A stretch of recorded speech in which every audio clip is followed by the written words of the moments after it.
Olá, boa tarde. Vamos dar início a mais umas conversas sobre fiscalidade, o webinar mensal promovido pela Vision e pela Fleet Magazine. Hoje temos, como de costume, José Pedro Farinha, CEO da Vision. Olá, José Pedro. E eu, Hugo Jorge, a representar a Fleet Magazine. Em todas as edições deste webinar, queremos trazer um convidado que tenha uma grande experiência na gestão de frotas de uma empresa. Hoje, o convidado é o João Casimiro, da Companhia de Seguros Fidelidade. Olá, João. Olá. E o João tem ainda mais uma particularidade que acaba por ser interessante.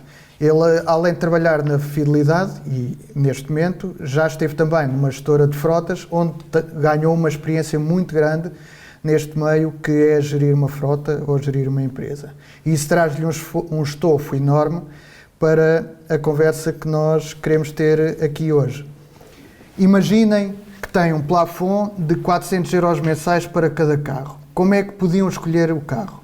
Queriam um carro a diesel? Queriam um carro a gasolina? Vale a pena pensar em PHEVs?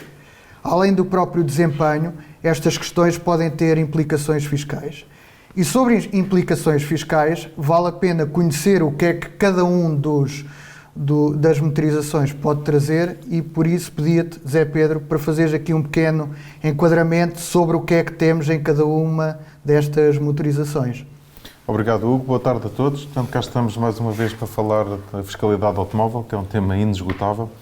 E, indireto à tua questão das diferentes motorizações, portanto, nós temos, de facto, grandes diferenças nas motorizações, desde dos limites para dedutibilidade do gasto das depreciações como gasto fiscal, quer nas famosas tributações autónomas, quer na própria dedução do IVA. E se calhar podíamos começar mesmo pela dedução do IVA, em que nas sociedades normais, e que não será o caso da Fidelidade, e portanto já vamos ter a oportunidade de falar sobre isso, as sociedades normais poderão deduzir o IVA dos carros elétricos e dos híbridos plug-in, desde que cumpram com os requisitos mínimos e não ultrapassem os valores. No caso dos elétricos, 62.500 euros, valor base, mais IVA, portanto pode-se deduzir o IVA. Nos híbridos plug-in, 50.000 euros, desde que nada, 50.000 euros, portanto o que temos é uma alteração com o Orçamento de Estado para 2021, que veio alterar o valor de base dos carros e, por isso, acaba por ter alguma consequência no IVA, porque alguns carros que não ultrapassavam o valor passaram a ultrapassar. Mas, portanto, híbridos plug-in, desde que não ultrapassem 50.000 euros, podemos deduzir o IVA, portanto, e tem aqui um efeito significativo no custo do automóvel, e nos 100% elétricos, 62.500. Nos outros veículos, nós não podemos deduzir o IVA dos ligeiros de passageiros, portanto, isto quando a atividade não tem a ver com a gestão do automóvel, portanto, para utilização normal, e, portanto, acabamos por ter um custo adicional nestes veículos, que é o valor do IVA. Já no que diz respeito à dedutibilidade para efeitos de IRC, do gasto fiscal, portanto, nas depreciações, portanto, nós temos um limite para os carros ditos normais, portanto, os não elétricos e os não híbridos plug-in, de 25.000 euros valor base para as depreciações, portanto, valor de aquisição, e para os híbridos plug-in, 50.000, e para os elétricos, 62.500 euros. Com uma grande diferença aqui, que é o efeito que o IVA tem, porque nos ditos normais, os 25.000 euros inclui o valor do IVA, porque se o IVA não é dedutível, faz parte do custo do bem, enquanto que nos outros, como o IVA é dedutível, portanto, ficamos com um crédito de imposto sobre o Estado, já não conta para o valor de investimento, para o valor do bem, portanto, para o valor sujeito à depreciação. Depois temos ainda o tema das tributações autónomas, em que os veículos 100% elétricos não pagam tributação autónoma, portanto, pagam zero, e isso é um efeito considerável. E já os outros veículos, portanto, nós temos uma tabela que vai crescendo, e, portanto, para os veículos ditos normais, até 27.500 euros de valor de aquisição, nesse caso com IVA, enquanto que nos elétricos, não, mais uma vez, o IVA não afeta.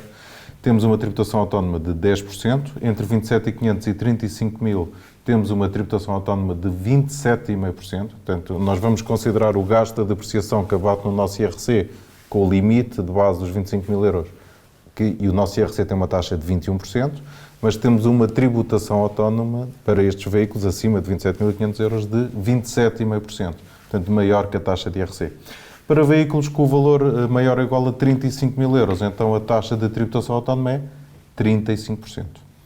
Nos híbridos plug-in, portanto, temos aqui o efeito do IVA, portanto, também no cálculo da tributação autónoma, porque se não vai a depreciação, não tem tributação autónoma, e as taxas são significativamente mais baixas, portanto, os escalões são os mesmos, até 27.500 temos uma taxa de 5%, Entre 27,5 e 35 temos uma taxa de 10% e acima de 35 temos uma taxa de 35%.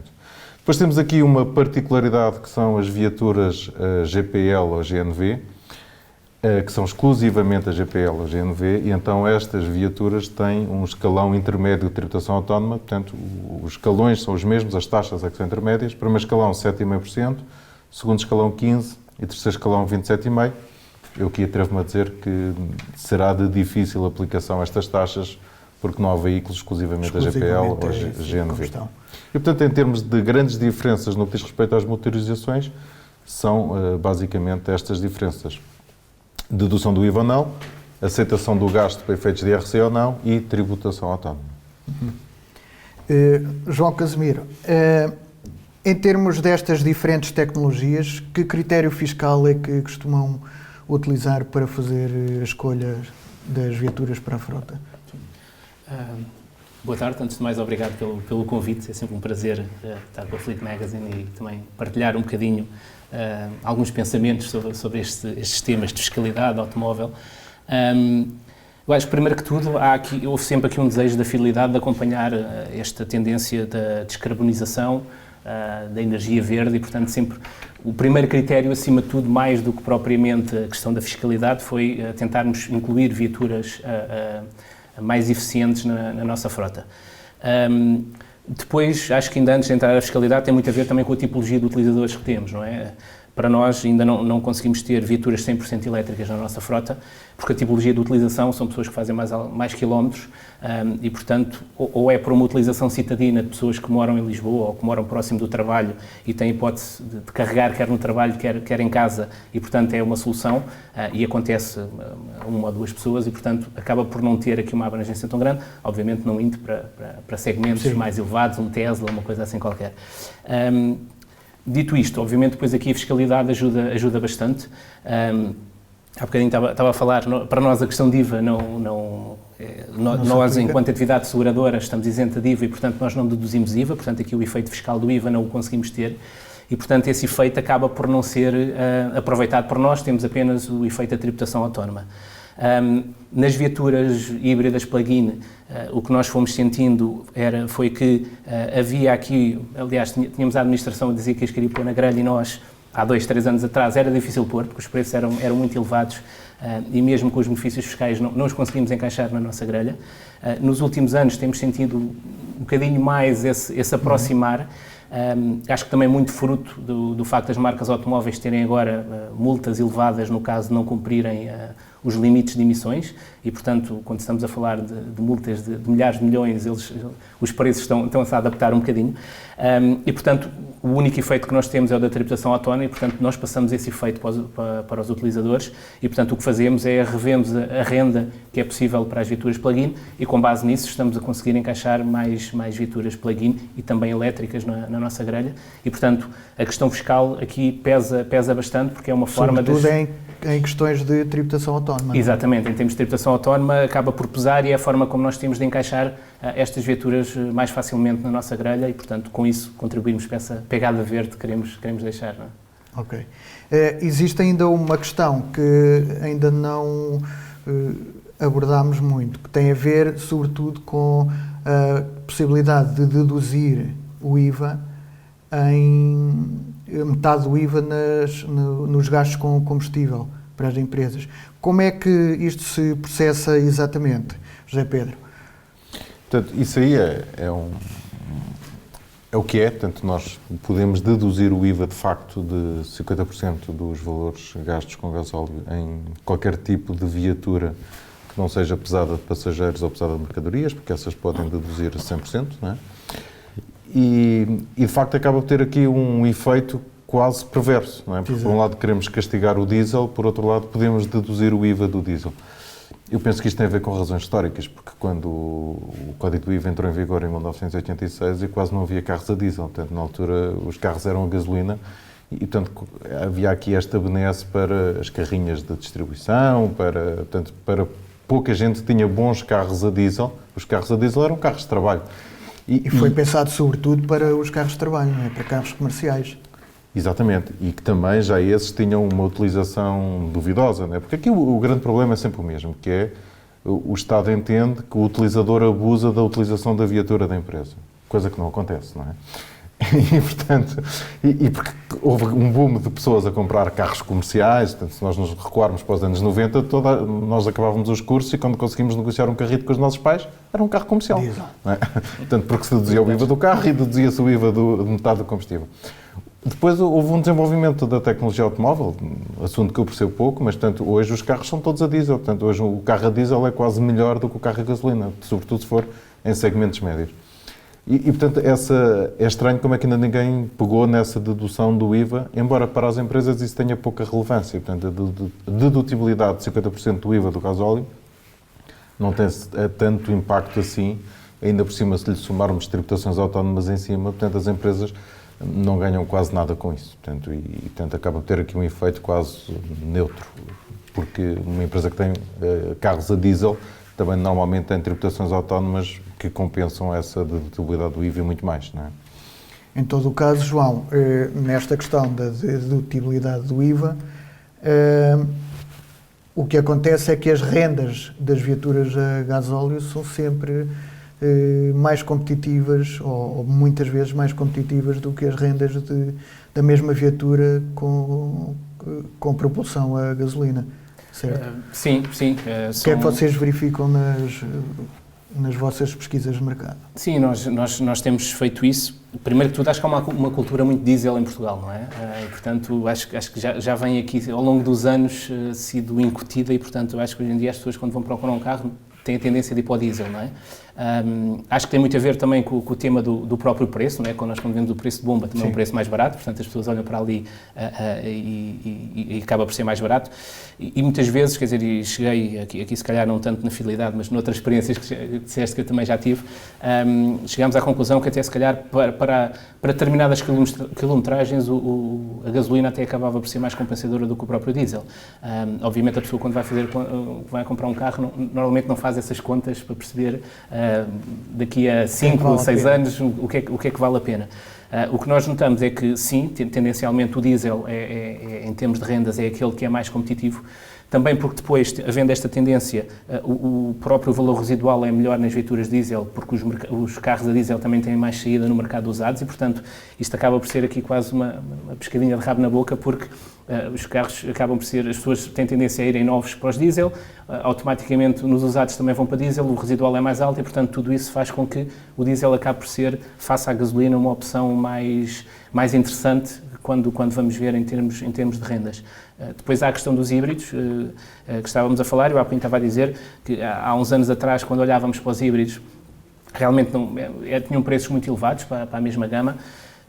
No último ano, 2 anos, o que temos assistido é que muitos dos carros diesel que nós tínhamos a entrar, deixámos de conseguir pô-los na grelha, porque as marcas estavam a forçar os próprios elétricos, os plug-in. Tivemos marcas que nos disseram que poderia ser uma opção deixarem de produzir diesel durante um tempo para conseguir cumprir os limites em termos de emissões e, portanto, isto faz com que os preços também baixem um bocadinho a nível dos plug-ins e hoje em dia já começam a ser uma opção válida. Quando há pouco tempo, como eu disse, tinha uma pressão interna para os colocar na grelha e tinha dificuldades em fazê-lo, hoje em dia já conseguimos ter carros bastante interessantes na grelha e aí, sendo plug-in, é um bocado indiferente depois se é diesel, se é gasolina, porque conta mais a tecnologia do plug-in do que propriamente depois o que é em termos de combustão, não? Sendo que puramente gasolina... Puramente da gasolina, neste momento na grelha não temos nenhum. O que temos é os plug-ins, também a gasolina, mas puramente a gasolina não temos. Ok.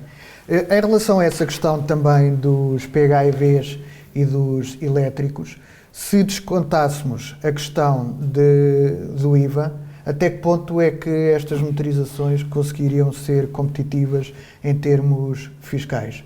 José Pedro. São na mesma, porque temos o bom exemplo da Fidelidade, portanto, que é uma entidade isenta, numa isenção incompleta, portanto, não deduz o IVA, assume-se aqui como consumidor final, portanto, que ainda assim consegue pôr alguns carros elétricos na sua frota e alguns híbridos plug-in na sua frota. Porque em termos de tributação autónoma, existe aqui de facto um incentivo grande, sobretudo para os elétricos, porque ter 0% de tributação autónoma num carro que nos custe 70 mil euros, quer dizer, comparado com 35% num carro diesel ou gasolina, é uma diferença significativa. Claro que depois existem aqui alternativas para que ninguém vai pagar 35% de tributação autónoma. Portanto, existem aqui várias alternativas, sendo que a mais utilizada acaba por ser o rendimento em espécie, e, portanto, temos falado nisso aqui noutros programas e podemos voltar a abordar, mas nos elétricos temos 0%, e 0% é imbatível, não é? Portanto, mais barato não há. E mesmo nos híbridos plug-in, mesmo olhando para a taxa máxima dos híbridos plug-in, que é 17,5%, portanto, continua a ser uma taxa abaixo do IRC, portanto, há aqui uma grande compensação em termos de tributação autónoma. Claro que o IVA tem aqui um efeito muito mais impactante para as entidades que o podem deduzir do que para as entidades que não podem, ou se não pudéssemos todos, não é? Dirias então que de uma forma assim, mais ou menos abstrata, que podemos comparar sempre a tributação autónoma com o rendimento em espécie, a taxa de tributação autónoma com o rendimento em espécie, para fazer as contas assim Nós muito até temos por alto. no site da Vision um simulador que nos permite fazer essa comparação, porque, quer dizer, o interessante é dizer que a tributação de rendimento em espécie é melhor do que na tributação autónoma. E regra geral é, sobretudo se estivermos a falar de viaturas no escalão acima, mesmo que a taxa de IRS seja a máxima. E depois ainda é discutível se tem, se não tem segurança social, mas mesmo que tenha segurança social, taxa de IRS máxima normalmente é compensador. Mas a pessoa vai pagar IRS, portanto convém não esquecer isso. E que, sobretudo nos primeiros anos da viatura, porque tanto a taxa de IRS incide sobre o valor comercial da viatura, vezes o número de meses utilizados, vezes um coeficiente de 0,75%, não é? Nos primeiros anos é mais penalizador, porque a viatura vai perdendo valor à medida que os anos vão passando, não é? E, portanto, pode ter aqui algum efeito no IRS, convém explicar ao seu utilizador, pelo menos, que ele vai pagar IRS, já não é a empresa que vai pagar. Mas sim, vale a pena fazer as contas, porque a diferença chega a ser mesmo muito significativa. E em termos de risco, como uma pessoa que tem a responsabilidade de comprar muitos carros para uma frota, em termos de riscos fiscais, como é que olham para a tomada de decisões, tendo em conta os riscos fiscais que existem na tributação automóvel? Assim, nós tivemos este ano esta surpresa de início do ano, não é? Que o Governo decidiu alterar ali as regras do jogo. Assim, é difícil, primeiro é difícil prever o que é que aí vem, não é? Portanto, logo aí estamos um bocadinho limitados, porque o Governo, como se costuma dizer, tem a faca e o queijo na mão e pode fazer o que quiser. No fundo, por exemplo, essas alterações que o Governo fez nos híbridos plug-in, para aqueles que não cumpriam as regras no fundo passavam, e pode-me corrigir se não me lembrar bem, mas no fundo a tributação autónoma passava a ser igual à de diesel, não é? Isto tem um impacto imediato naquilo que são as nossas contas, não é? Se tiver uma frota com 30 carros nessa situação, de repente tenho ali um agravamento, no mínimo 15% ali do custo, não é? Do custo. Em relação àquela renda. E, portanto, aí não há nada que fazer, não há forma de gerir, quer dizer, podemos tentar cortar outros benefícios de modo a manter, mas quer dizer, não, é difícil de gerir. Pode ser gerido de outra forma, que é para os carros novos que vamos comprar, obviamente não tendo em conta esse benefício fiscal, isso faz com que eles já não entrem na grelha e, portanto, aí deixem de ser opção. Portanto, aqui é sempre complicado este tipo de tomar as decisões por parte do Governo, porque da nossa parte nós não conseguimos fazer nada. Uma coisa era dizer, para tudo o que são viaturas novas, passa-se a aplicar isto, e para aquelas que estão em frota mantém-se o que já estava. Isso era uma coisa que nós conseguimos gerir, porque já sabíamos, ok, daqui para a frente temos esta situação. A partir do momento que dizem que é aplicado a tudo, e no caso das rendas, às rendas que são aplicadas anualmente, não é? Não temos grande volta a dar. Portanto, aquilo é o que é, temos que tentar, temos que ficar com o custo e aí não podemos fazer nada. Uma das coisas que eu temo aqui, e há bocadinho eu estava a referir que as próprias marcas estão a tentar incentivar os elétricos e os plug-in, e tentando baixar aqui o preço. O receio que eu tenho aqui é que o Estado possa estar a tentar ser aqui um bocadinho, estar a aproveitar um bocadinho essa situação, e atenção, não estou a dizer isto, não é com nenhum juízo de valor, mas é no fundo dizer assim, porque é que eu vou estar a subsidiar estes carros, quando na realidade as marcas vão querer baixar os preços, e portanto deixa ser as marcas a subsidiarem tudo e eu salto fora.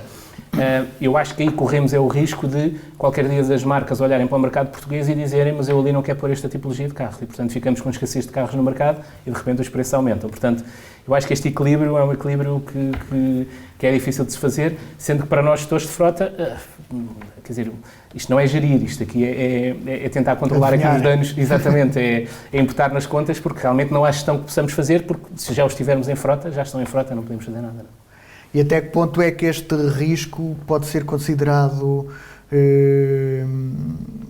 em toda a sua totalidade? Ou seja, nós temos incentivos para comprar viaturas elétricas, temos neste momento uma tributação, não temos tributação autónoma, uma tributação autónoma de 0%. Até que ponto é que se pode confiar nisto a longo prazo para fazer aquisição de viaturas elétricas? Não podemos. Exato, é futurologia.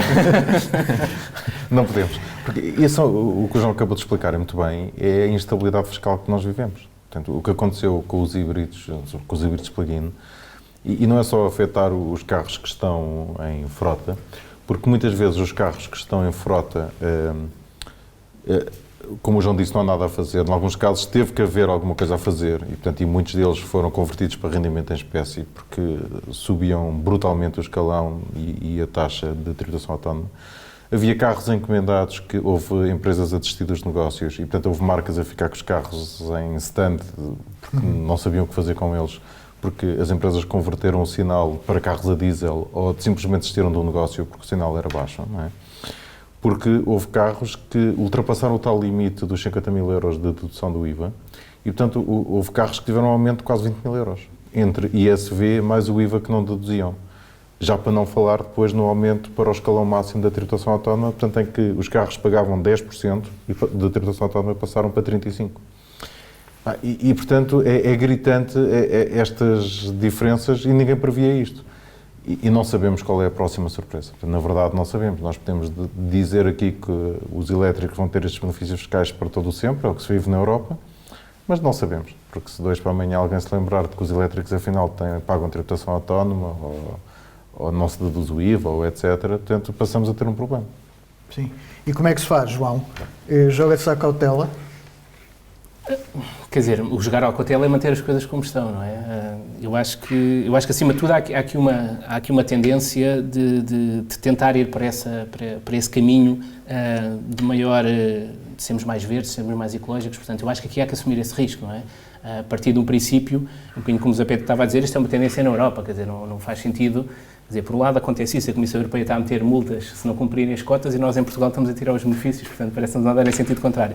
Mas efetivamente partimos do princípio que nós vamos seguir aquilo que é definido na União Europeia. Portanto, eu diria que é um risco controlado, que faz sentido continuarem a investir neste tipo de viaturas, porque claramente há um benefício e, no fundo, todo o mundo, toda a Europa está também a fomentar estes benefícios.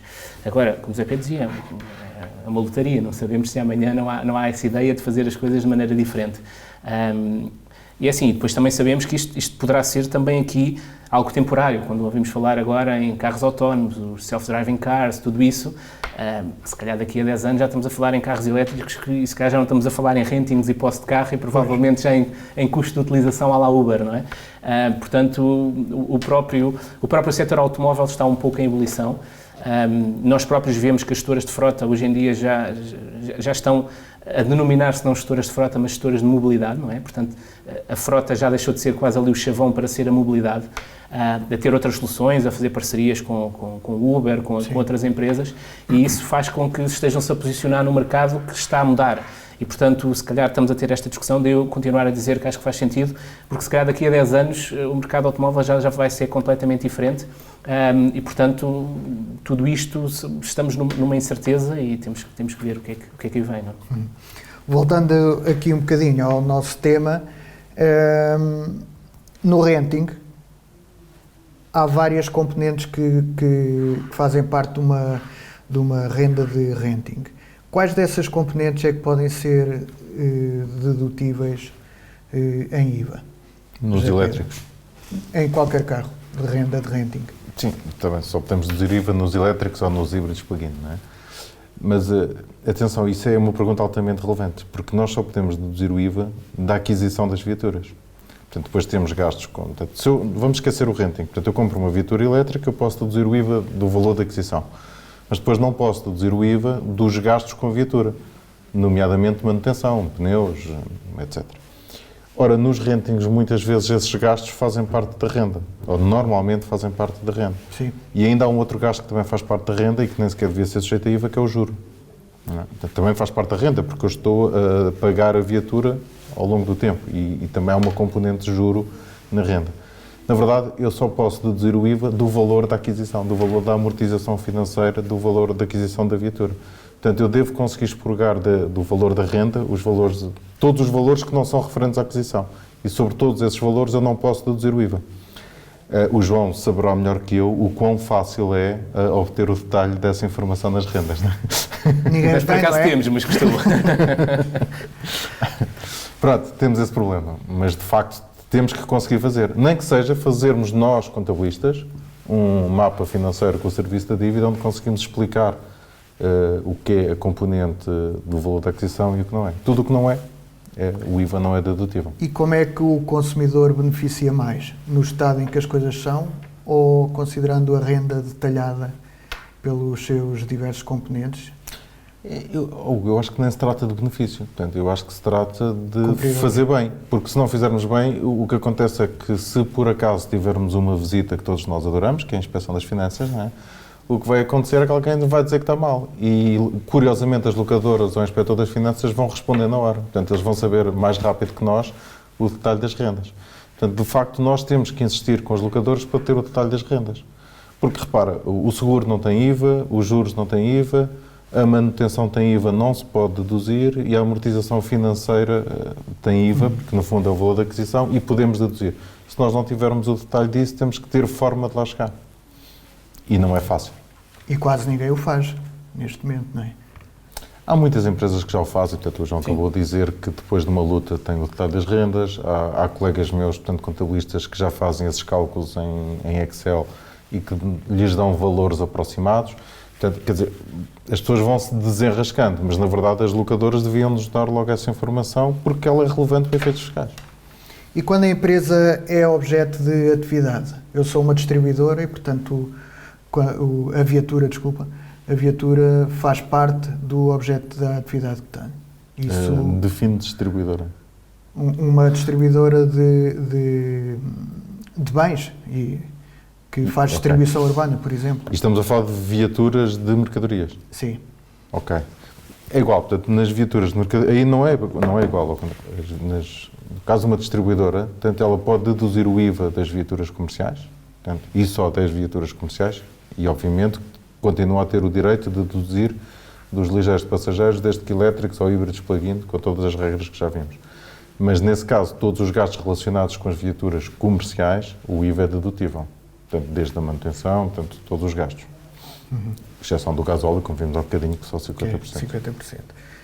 Ok, temos aqui uma questão de uma das pessoas que estão a assistir e que pergunta basicamente se a aquisição de viaturas no estrangeiro, ou seja, viaturas importadas, serão uma boa alternativa à compra de uma viatura no país. Em termos fiscais, se existe alguma bonificação fiscal que não aconteça na compra de uma viatura nacional? Não. Chega a haver um benefício que acaba por parecer que é fiscal, mas na verdade não é. Que é no caso dos elétricos, muitas vezes conseguem-se comprar elétricos com pouco tempo de utilização mais baratos na Europa do que cá em Portugal. E, portanto, imagina uma viatura que ultrapassava os 62.500 euros, preço base sem IVA, e, portanto, o IVA não seria dedutível cá. O João, por exemplo, até já deu o exemplo de uma marca onde isso acontece, que muitas vezes, comprando fora um carro com 6 meses, portanto, já se consegue comprar abaixo desse valor, e o IVA passa a ser dedutível. Portanto, parece que há um benefício fiscal, mas não há. Não há aqui nenhuma alteração fiscal, o que há é uma alteração no preço base. E, portanto, não há nenhum benefício fiscal para isso. Aliás, nas viaturas que são sujeitas a ISV, portanto, quando se adquire a viatura no estrangeiro, ao legalizá-la cá, temos que pagar cá o ISV. Portanto, os elétricos têm essa benesse porque não têm ISV. Portanto, o que se consegue muitas vezes é deduzir o IVA de um carro que cá não conseguiríamos, mesmo comprando em segunda mão, porque ainda por cima cá, mesmo comprando em segunda mão, já não teria o efeito do IVA, porque quem comprou em primeiro lugar não deduziu o IVA. E, portanto, quando o vende, ele está isento de IVA. Portanto, esse efeito é que se consegue. Muito bem. Voltando ao nosso tema, novamente, aquela questão que existe quando num híbrido plug-in ou num elétrico a tributação autónoma é feita sobre o valor da aquisição sem o IVA e nas viaturas a combustão a tributação autónoma calculada com o preço com o IVA incluído, isto não é um bocadinho injusto para uma das partes? E, no fundo, quem é que sai a ganhar no meio disto tudo? Sempre que falamos de tributação automóvel, temos que usar a palavra injustiça, não é? Porque repara que nós pagamos ISV, sobre o ISV IVA, e sobre os dois temos uma parte do custo que não é relevante para efeitos de IRC, e sobre todos eles, os que são, o ISV, o IVA e os gastos não aceitos para efeitos de IRC, ainda pagamos tributação autónoma. Portanto, Mais nos combustíveis. já, sim, todos os outros. Portanto, é claro que Gastos adicionais. Exato. nos elétricos e nos híbridos plug-in a injustiça só é um bocadinho mais baixa. Ela continua a ser injusta, mas é menos injusta. Porque, de facto, temos aqui quádrupla tributação, se é que se pode dizer isso, nas viaturas. E sim, portanto, quando comparamos uma viatura em que o valor de base inclui o IVA e sobre isso incidem IRC e tributação autónoma, é injusto quando comparamos com uma viatura que não tem o IVA, não é? Portanto, é mais um incentivo, no fundo é como comparar com uma viatura comercial. Portanto, pegando no exemplo que usámos há bocadinho da carrinha de distribuição, há um incentivo para que o comerciante possa usar a carrinha na sua atividade. No caso dos elétricos, há um incentivo claro para a aquisição destas viaturas e a dedução do IVA tem, de facto, um peso muito significativo. Não é? Uhum. Okay. Temos aqui mais uma questão da Olga Alves, que pergunta que tem clientes onde o contabilista informa que pode ter CAI de venda de automóveis para deduzir o IVA das viaturas, seja qual for a atividade.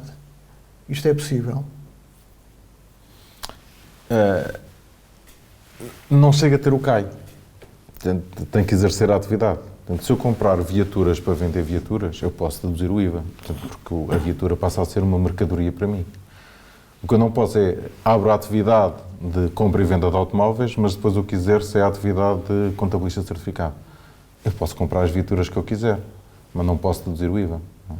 Portanto, isso se ligares as 4 piscas e fores na autoestrada a 180, também não quer dizer que fazem urgência, não é? Então, é um bocadinho a mesma coisa. Portanto, não chega a ser, basta parecer, portanto, e aqui não chega a ter o CAI, tem que se desenvolver de facto a atividade de compra e venda de automóveis. E mesmo que o faça, imagina que há uma atividade mista, portanto, eu faço compra e venda de automóveis e tenho uma atividade de consultoria. Eu só posso deduzir o IVA das viaturas que eu compro para vender. Portanto, okay, as que são mercadorias. Portanto, as que eu compro para utilizar, não posso deduzir o IVA. Isso é fácil de distinguir em termos contabilísticos? Agora, fácil é, porque compramos viatura a viatura, não é? Portanto, e quando compramos à partida sabemos o que é que vamos fazer com ela.